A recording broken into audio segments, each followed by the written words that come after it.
Hello friends, welcome to the channel.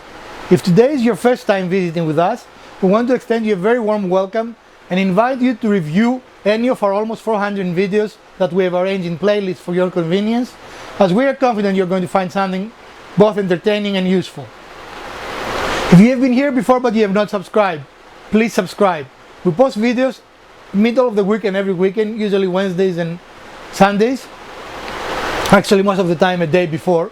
But mid of the weekend is our norm, correct? Mm-hmm. So we post quite a lot, twice a week at the minimum. And we hope that you're going to find something you enjoy, both in our past videos, but also in our future videos. If today is your birthday, I want to wish you a very happy birthday.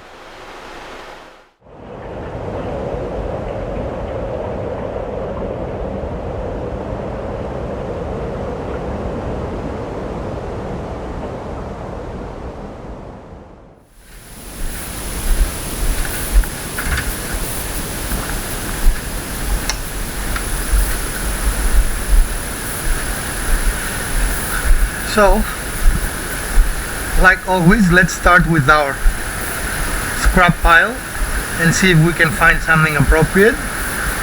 We'll just scan our wood.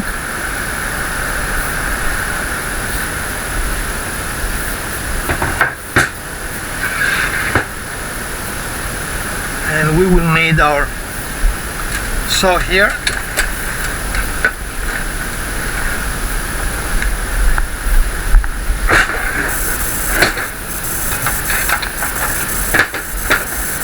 We'll be back as soon as we're ready, and we're going to use this. Today we're going to take a plank that is a little longer than this, and we're going to build this.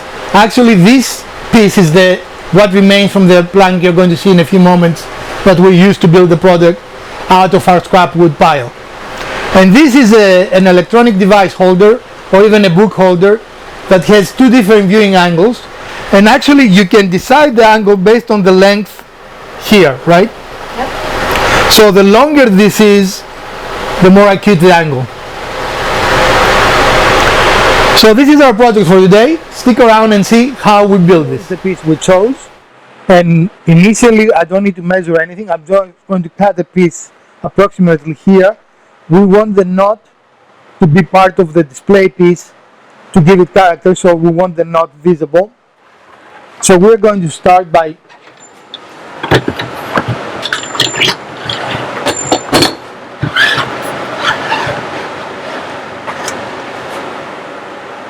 is it all plugged in? You know? Mm-hmm. Okay.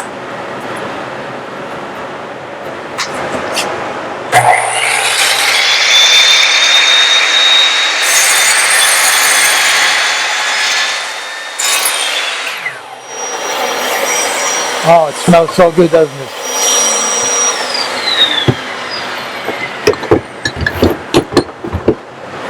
So now we have our two basic pieces, and we need to make one more cut, and that will be based on the phone, right? Mm-hmm. But it has to be a little taller. Mm-hmm. Keep going.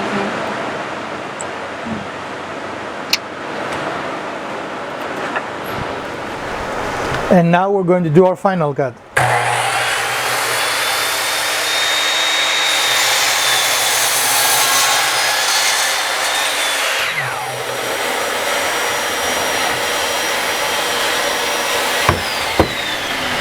The next step is we need to find the exact middle of this board, which is also the exact middle of this board. So let's do that. Find the middle.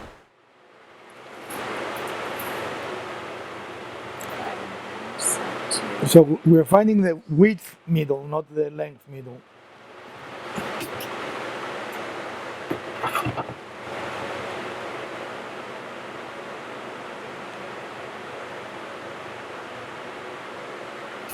Okay. So we're going to use a square to trace one of the lines to the middle.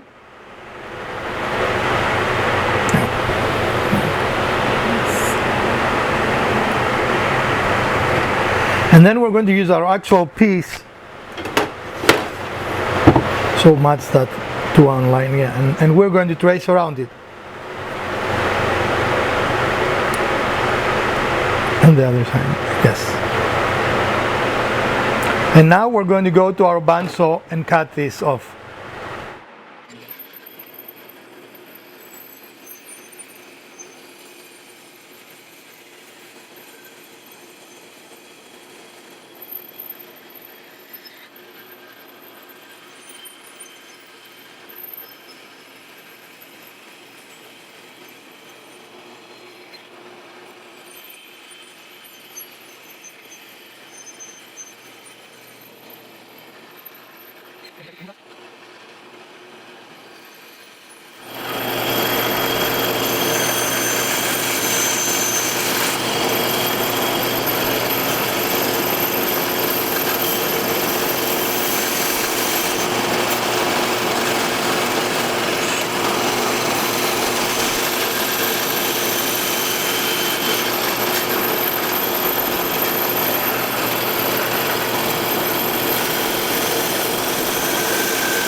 And now we have one of our pieces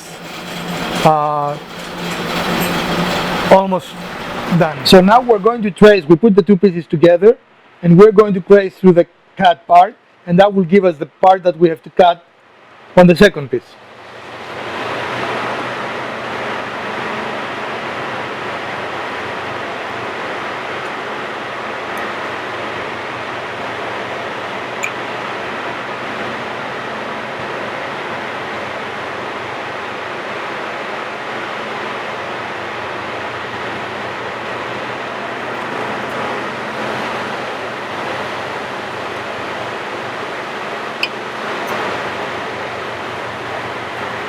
Okay, now we're going to go to the bandsaw and do the second. We're going to use the same process to cut the second piece. So we're going to bring the two pieces together now, and as you can see, the angle really depends on which piece you have in the back and which piece you have in the front. That is a more acute angle, but I think that I prefer this. What do you think? Yeah, I think I like that better too. Okay, so now we're going to bring out our router table and soften the edges, and we are going to be very, very close to done. And here we're starting the voiceover process, and we show you a first person point of view. We are going to also show you this in a very abbreviated form, third person following this segment, but the machine was not doing what I wanted it. Something was not right here and I couldn't exactly figure out what, but it was not cutting.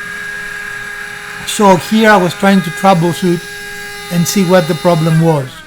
I thought I figured out the problem by looking at the wood, and I did adjust the bit position on the table, and that seemed to alleviate the problem. You see me here just making the adjustment. Sometimes those things happen as you work and you need to be aware and careful about them, but at this point I'm just simply making the necessary adjustments. And now I'm trying it again. I'm checking the profile there against the wood without the machine on. I'm turning it on and I'm trying it again, and as it moves along it feels better right now. Of course I have to look at it to see if it is cutting correctly, but it feels as it's supposed to, and it makes a very, very nice cut. So at this point I decided to continue with the process and continue routing the rest of the piece. This is the display piece, the big piece of the unit, and that ended up looking really very nicely. So I'm continuing my process, as you can see here. You need to be careful as you go around the corners so you will not damage the corner itself, but if you take it slowly, then this is something that can give you very good results. I moved on the small piece now, and things start not feeling very good again. I wasn't really sure what the issue was, but just when you have used the machine for a while, you can feel when things are not quite right. I did not change anything, so I knew it was not something that I did, but definitely things were not feeling right to me, and the cutting was not correct. So I continue on trying to figure out what was happening as I was doing it, but I was not paying close attention to the bit itself. I was just paying attention to the feel, and as you can see here, it made a very strange cut, and I don't know, I tried to continue, but Miss Wizard here pointed out to me that the bit has actually moved very high, and that potentially could be a very dangerous situation, as the bit could come off the chuck and become a projectile that could injure either me or her. So this was potentially a disaster we avoided. I could not press the bit down, so I was really confused of what the problem was, but I tried stubbornly one more time, and the result was the same. As you see, we was not cutting correctly. So I went back and readjusted the bit position, thinking that this will solve my problem. This piece at this point is ruined, it cannot be used, and I'm trying to figure out if there is anything I can do to save here the piece. I want to show you something that potentially could become dangerous. I don't know if you caught it when we were routing, but the router bit start moving upwards, and that's what caused this very intriguing profile. It's unique. It's very unique. However, if we have not, and by we I mean Miss Wizard, who alerted me to the fact that the bit was moving up, this could become very dangerous. The bit could be completely off the chuck, and at the speed that it travels, it will fly up, and if it was to hit either of us, that would be a very serious injury. You agree? Yeah, for sure. So that shows that every equipment, I mean, everyone wants to talk about safety on the table, but that shows that any tool has the potential of injury if you're not alert at all times, and if you're not, your partner, you should always work with someone, I think, in the shop for things like that, for safety, because I was too engrossed in what I was doing and I did not notice that this was happening. I mean, I noticed that this was happening, but it was Miss Wizard that realized that the chuck was going up. In any case, this is our public service announcement about safety.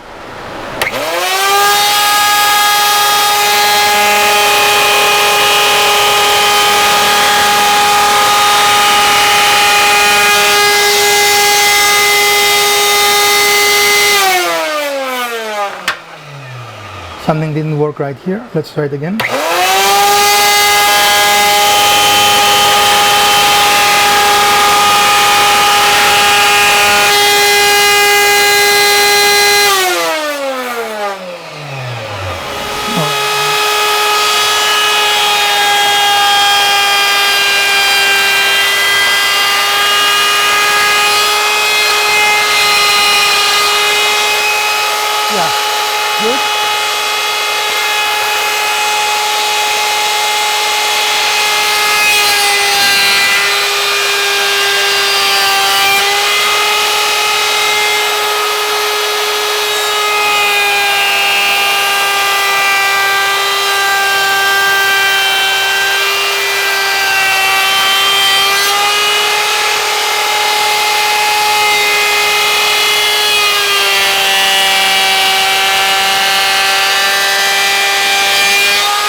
We forgot to attach the front and the back because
Pretty good. Okay.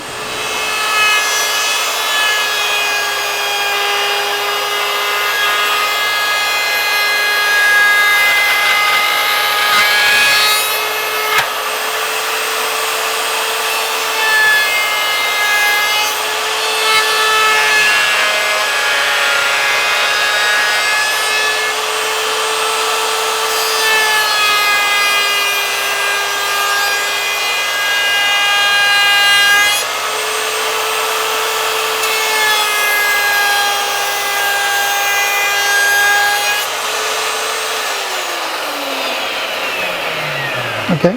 Pretty nice. All right. Do you want to? So a little bit of sanding just ensures that any small imperfections are taken care of. Even though a router leaves, in general, a very good finish. Don't you agree? Yep. Now on this piece, which is the smaller piece, was more important because we routed both sides in case you want to flip it over.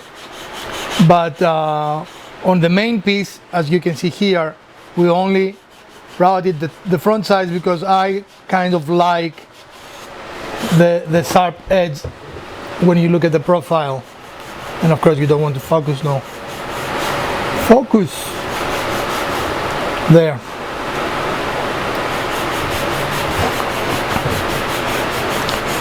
Ultimately, it's all a matter of preference.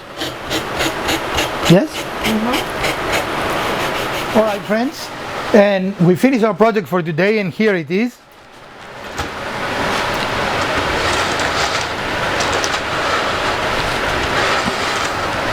Again, it can be used either way, right? We prefer this angle, but if this works better for you, it's also a viable angle, right? You can do it anywhere you want. Let's put it on the other angle and see. Of course, you can also take it off. You don't have to rotate it. Right? Which one is better, you think? I like this one. Okay. Now, you could have this exactly the size of the phone. As you notice, this is bigger. Our device, our holder is bigger than the phone, and that's because we want to have it as a multi-purpose holder. In other words, you can read a book on it. You can put your tablet on it. But definitely, just for the phone, this is on the larger side, right? But I don't think it's a bad thing for the phone either, right? Right.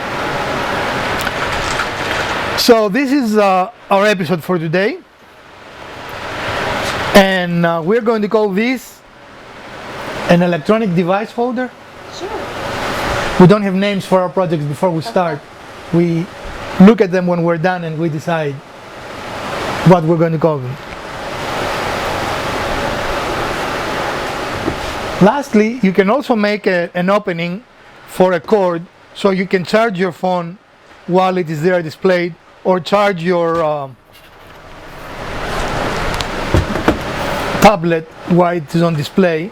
This is not a necessary step, but easily using a drill you can make a hole where you want it, and the cable can come from underneath.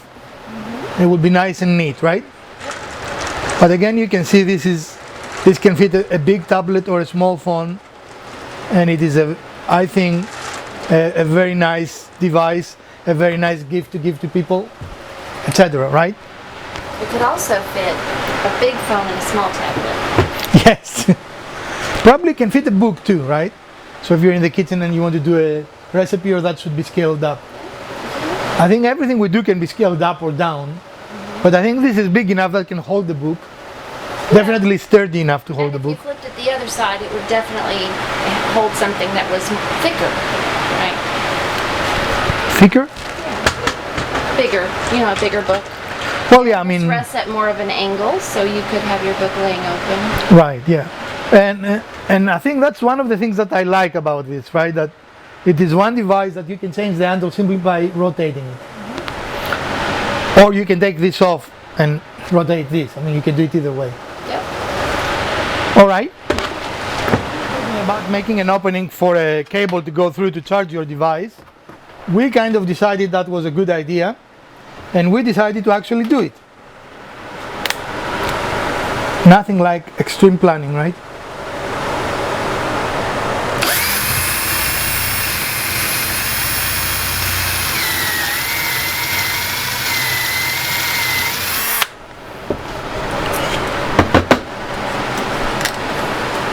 So where is there? And we happen to have an iPhone, so the size of the hole you make will depend on your device, right? So now, as you can see, we have our device ready and we have a nice opening.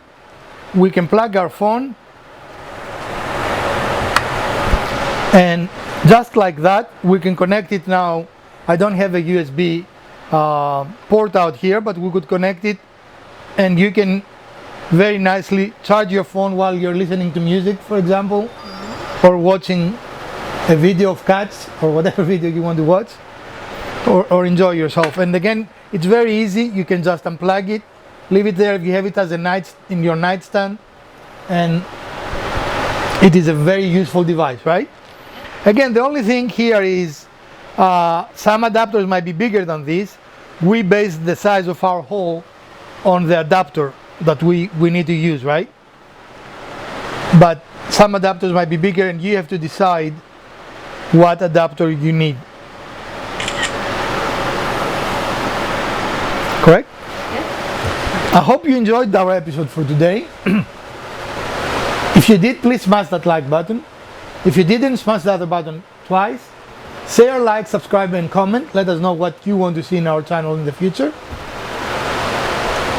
And from the Garage Wizard, Miss Wizard, and the Urban Homesteading channel, we wish you a great week.